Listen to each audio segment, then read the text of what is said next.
一觉醒来，天又塌了，相亲对象跟人跑了。Waking up, I felt like the sky had fallen. My blind date actually went off with someone else. I'm from Chaos Han, and I was born in the year of the tiger. That day, my aunt told me she had a suitable guy she wanted to introduce to me. This guy is also from Chaos Han and is currently developing his career in Hainan. His family runs a hardware business, and overall, he's got pretty good qualifications. His family is quite wealthy, he's handsome, and he's 1.8 meters tall. He's 6 years older than me, and after seeing his photo, I was very satisfied, so I agreed to the introduction. I was still waiting for my aunt to send me his WeChat, but today, when I woke up, she told me that the guy had rejected me. I was stunned for a moment and quickly asked her why. Had I done something wrong? She replied, "It's because you were born in the year of the tiger. He doesn't want someone born in the year of the tiger." It turns out that this guy was born in the year of the monkey, and in our culture, people born 6 years apart in these two zodiac signs are supposedly incompatible. I was speechless after hearing this, thinking, isn't it a bit too hasty to reject me just like that? I mean, I've already gone on blind dates with more than 20 guys this year, and it's rare to find someone with decent qualities. So, I even told my aunt, if he really thinks the year of the tiger is a problem, then we could work around it, right? He could consult a fortune teller to see which sign would be a better match for me, and I could even change my zodiac sign if necessary, right? We can't just let this minor issue kill off any chance we might have, can we? It's so frustrating. It's hard enough to meet a guy I like, and yet he rejected me. 跟你们说，现在的相亲根本就不用去，成功率基本为零。Sisters, let me tell you, we don't even need to bother with matchmaking events these days. The success rate is almost zero. No matter how good the conditions are, we end up getting nitpicked. Look, just now, my bestie was even rejected by a man.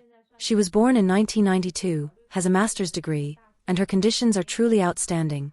She owns a house, a car, and her annual salary is about 450,000 yuan.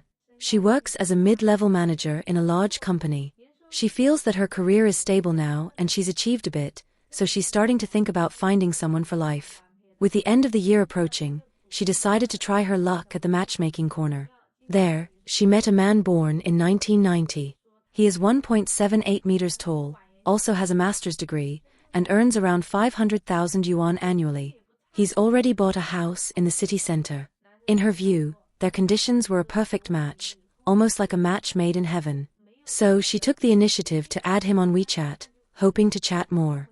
However, today she mustered up the courage to be open with him and express her feelings, only to be gently turned down.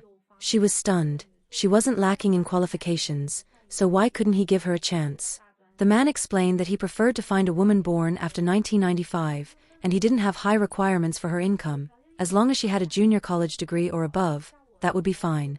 Upon hearing this, my bestie immediately understood. It turns out he thought she was too old. She felt a bit helpless. Despite having a house, a car, and a high degree, she still couldn't compare to a younger girl with just an associate's degree. In the man's eyes, age was the key factor, and other qualities seemed unimportant in comparison.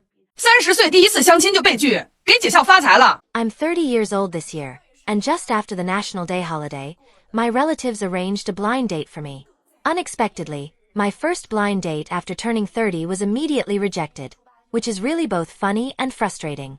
Just thinking about it makes me laugh. Sisters, this National Day holiday was truly like sitting on pins and needles, like a bone stuck in my throat. Today, as I prepare to go to work, I decided to carefully put on makeup and, at the same time, chat with everyone about my interesting National Day experience. Actually, during the National Day holiday when I returned to my hometown, I couldn't escape my relatives' classic 3 questions. How much do you earn? Why don't you come back and work locally? Why are you still single? For the last question, I replied with a smile, saying that I could look for someone, and asked if they knew anyone suitable to introduce. As it turned out, one of my relatives really introduced someone, but before we even met, he actually rejected me. In our Northeast region, jobs are often divided into proper and improper, with proper jobs referring to positions within the system, while I work in sales. Even if I make 10,000 to 20,000 yuan a month, my job is still seen as not proper. After the guy learned about it, there was no further response, and even the person who introduced us felt a bit embarrassed. I told my parents about this and jokingly said I just had bad luck and was not good enough for him. In our family, I am the only one who is still unmarried. Every spring festival, when relatives come to pay their New Year's visits, I always become the focus of their attention. I remember someone once saying that girls are usually urged to get married around the age of 27 or 28, and that after 30, the pressure might ease up. But I found that after turning 30, the pressure has actually intensified, and some relatives bring it up tirelessly. To avoid these topics, I simply went to the public bathhouse to relax. Bathhouses in northeast China have practically become my second home. Now that I'm 30, I suddenly feel that my golden era is starting to waver a bit. Although I don't make a lot of money, I don't have too much pressure either. I earn my own money and spend it as I like, living a free and easy life. I may not have a car or a house, but I'm already quite satisfied. However, this year, my dad suddenly got cultural and actually said to me, a person who does not consider long-term worries will face imminent concerns. He meant to remind me to think about the future and asked what I'll do when I'm older. But I think, why should people worry about things 3 to 5 years down the line? Living in the moment is good enough. Anyway, I'm still young and have plenty of time. Alright, I put on some simple makeup today and am ready to go out. I can't help but sigh. I really am so beautiful, haha, help. 真的太搞笑了。刚才我打电话给我们小区的物业阿姨， This is just too funny. I just called the property management auntie in our community to ask about a house repair issue. But somehow, the topic shifted, and she suddenly asked if I was single, and even offered to introduce me to a boyfriend. I said sure. And the auntie asked me a few questions about my background, like what my parents do, my job and income situation, as well as my height. Finally, she even asked me to send over a photo. She said she knows a young man and described him in detail. It sounded pretty good. But as soon as she inquired about me, she got a response from the guy. He was born in 1994 and wants someone younger. In other words, he thinks I'm too old, but I'm only 4 years older than him. Does that really make me old? Isn't that funny? Actually, my issues are not just about age. My real shortcomings lie in my poor health. And on top of that, my family background is also pretty bad. Ordinary men probably couldn't handle these pressures. They don't have enough wisdom to face my background and situation. Some people might suggest I find a bachelor in the countryside who's 10 or so years older than me. But to be honest, that choice wouldn't mean much to me. However, this auntie is genuinely trying to help. She mentioned that this guy is 4 years younger than me and is a teacher. So naturally, his standards are high. After all, he's in the system, so it's actually pretty normal to be rejected. But seriously, the main reason I wanted to share this little incident today isn't because of being turned down by this guy. I didn't even meet him, and I'm neither angry nor sad about being rejected due to age. What really bothers me is that I actually don't have much money left now. I feel that making money is more important than anything else right now, and taking care of my health is the top priority. As for men, for me, a truly good man is rare and can't be forced. As for those men who pick apart everything about me, I wouldn't be interested in them at all. To be honest, I think the chances of finding an ideal partner through matchmaking at this point are almost zero. What's the deal with matchmaking anyway? Generally speaking, I feel like matchmaking is for either men who can't find a partner on their own, or men who have some issues, or whose mindset is off. Either they are extremely picky about women, or their own conditions are too poor, and they've been eliminated by the market. So they have no choice but to look for a partner through matchmaking. Truly good men are never out on the marriage market. So now, I could just make a wish to the heavens. No more romantic opportunities this year, and no more people trying to introduce me to someone. The most important thing is that I want to make a fortune. Hopefully I can earn a few million yuan a year. I don't expect to make tens of millions, but a few million isn't too much to ask, right? This way, I'll have the means to take good care of myself. And once I have money, I'll naturally meet a good man. 谁说二婚离异女的好找对象的？ Who says it's easy for a divorced woman to find a partner in a second marriage? When I stepped into the matchmaking market myself, I realized it's not that simple at all. As soon as I entered the matchmaking market and people heard about my situation, many men turned me down on the spot. Hello, everyone. Today, I decided to leave the house and attend a matchmaking event. Lately, due to my divorce, I've been feeling constantly frustrated, and I've argued with my family about it several times, especially with my dad.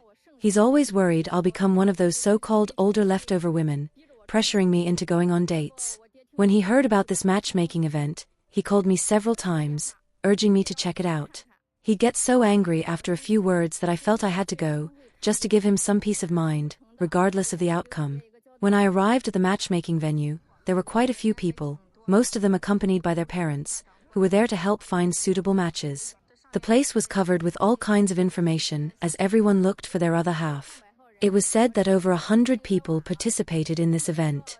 Since I arrived a bit late, I wasn't sure if I could still find a suitable match. Looking around, I noticed that most of the people there were not young, few were around my age, and most were in their 30s, 40s, or even 50s. Then I went over to the men's section to look at their profiles and noticed that most of them specified they wanted never married women. Every profile clearly stated, looking for a single woman, without exception. I spoke with some parents, but once I mentioned my divorce, their expressions became somewhat awkward, and they didn't say much after that. I understand though, such reactions are actually polite refusals. Later, I registered my contact details with the matchmaker, who said they'd notify me if there was a suitable person. But I know very well that finding a second marriage isn't easy. After all, there are many outstanding single women in the market, and compared to them, I'm indeed at a disadvantage. Some of them work in central enterprises, state-owned companies, or even as university teachers. Compared to them, I really don't measure up, especially since I'm in a divorced state. Just over a year ago, I was still thinking I could spend my life with my husband, but now, as I walk into the dating scene again, my status has completely changed. Looking back to when I was still unmarried, and now becoming a divorced woman seeking a second marriage, I realize it's not as simple as people say. They claim divorced women can easily find a match in a second marriage, but stepping into the matchmaking market, I learned reality is far from that. Once they hear I'm divorced, they reject me outright. Honestly, thinking back, I do feel some regret after the breakup with my husband. He always treated me with so much care, always putting me first, though he wasn't very well off financially. But he was very motivated. At the time, I shouldn't have looked down on him for not being able to provide a better life for me. Seeing other people's husbands earning so much money, I gradually became dissatisfied with my own husband, which eventually led to our divorce. Now, I understand that marriage is really just about stability and reliability, about living a steady life. If I were to start a new relationship now, it would mean getting to know someone from scratch, which is not easy at all. But things have already turned out this way, and there's no use in regretting. The matchmaking event ended, and I still came up empty-handed, but at least I can go home and give my dad an answer. Strangely, after leaving the event, I suddenly found myself missing my ex-husband. The weather has been getting cooler lately. I wonder if he's wearing enough layers. Thinking of his simple living conditions, I genuinely feel a bit sorry for him. He lives a modest life without anyone looking after him. I wonder how his business is going, if he's busy, and if he ever thinks of me. Looking back on this relationship, my ex-husband never did anything to wrong me. He always looked out for me in every way. But it's sad to think that I can't be there with him anymore. If I had realized these things sooner, maybe we would still be living happily together. Since the divorce, I haven't truly felt happy again. Matters of the heart can only be left to fate. When fate comes, a final destination will naturally follow. That's it. I won't dwell on it any longer. 没有看上我，因为我没有工作，长得也不好看，不是他的理想型。 This time, my blind date ended in failure again. Ladies, this date wasn't interested in me because I don't have a job, my appearance is average, and I don't meet his ideal standards. I'm already 30 years old this year, and my family's pressure for me to marry is getting stronger and stronger, constantly reminding me of the importance of marriage. Every time I receive a call, it's either about the neighbor's younger sister already getting married or someone's wife just having a son, inviting everyone to the celebration banquet. Facing such intense pressure, I can only compromise, agree to meet a blind date, and even took the time to put on some makeup. This time, the blind date was a guy working in a government office with a cheerful personality. When we met, he actively started conversations and seemed quite enthusiastic. Just as we sat down, he asked what job I was doing now. I told him honestly that I currently don't have a job and am just lying flat at home. After hearing my response, his attitude seemed to change a bit, and his expression became somewhat unnatural. He paused slightly before continuing to speak. He thought that at my age, not having a job wasn't ideal and asked if I wasn't under any financial pressure, wondering why I wasn't in a hurry to find work. I explained that I had worked almost year-round without a break before, so now I wanted to relax a little. He then asked if I had any savings to get by during this period. I answered truthfully that I have some savings, but not much. I'm the typical spend-it-all type. After hearing this, he just gave a faint smile, nodded in acknowledgement, and mentioned that there would indeed be some pressure. Conversation that followed felt a bit perfunctory. He was playing with his phone while chatting with me, and his enthusiasm seemed to fade. About 10 minutes later, he made an excuse to leave first. After I got home, I received a message from him. He bluntly told me that he had a mediocre impression of me because I don't have a job, lack ambition, and don't fit his ideal image of a partner. After reading his message, I didn't reply, feeling there was no need to explain further. Key issue is that, later that evening, my mom called to check on how the date went. I told her the result honestly, and to my surprise, she criticized me, saying my tone wasn't gentle enough, making me seem less approachable and too assertive. She reminded me that, as a girl, I should act like a girl and be more gentle during dates. She accused me of not taking this blind date seriously, saying I didn't show enough sincerity, which was why he didn't want to get to know me better. But in my view, this blind date failure wasn't my fault. Rather, the man was too realistic. It's not that I'm picky. Do you know when those older leftover women who own houses, cars, and savings feel the most devastated? Actually, it's not the repeated urging from family to get married quickly, nor is it the loneliness of spending holidays alone or the helplessness of having no one to take care of them when they're sick.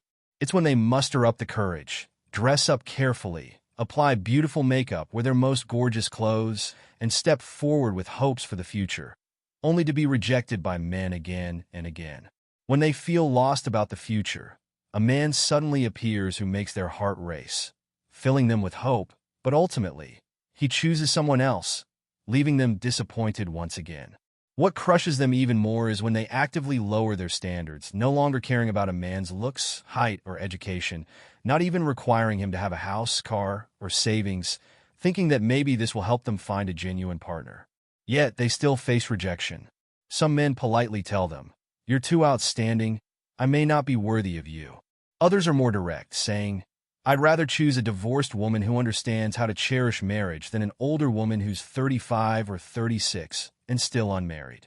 They believe these older single women are generally strong-willed, have high standards but lack practical action, and expect a lot from life. This is the true situation many older unmarried women face. Don't think that dressing prettier or showing more enthusiasm will guarantee finding a suitable partner in matchmaking. And just because they maintain their appearance well and look like they're in their late 20s doesn't mean they can hide their actual age. Age is an undeniable fact that's right there. Weight can be controlled and clothing style can be adjusted, but time cannot be reversed. Realizing later that they missed the prime age for marriage and childbirth is a painful awakening, especially for those older women who have struggled for years in big cities, yet achieved little. They no longer have the advantages of youth, haven't earned much money, and have grown old without getting married. This is what truly breaks them. In the end, I hope these older leftover women can relax and focus on showing their true, natural selves. Men are often more attracted to confident, gentle, and humorous women. Letting go of the obsession with the perfect partner and focusing more on whether the interactions are comfortable might actually make relationships develop more naturally. Do you agree with my viewpoint? Feel free to leave your comments. I'd love to hear your thoughts. If you enjoyed this video, please like and subscribe to our channel. Your support is very important to us, and we will continue to bring you better programs. Thank you again for watching, and see you next time.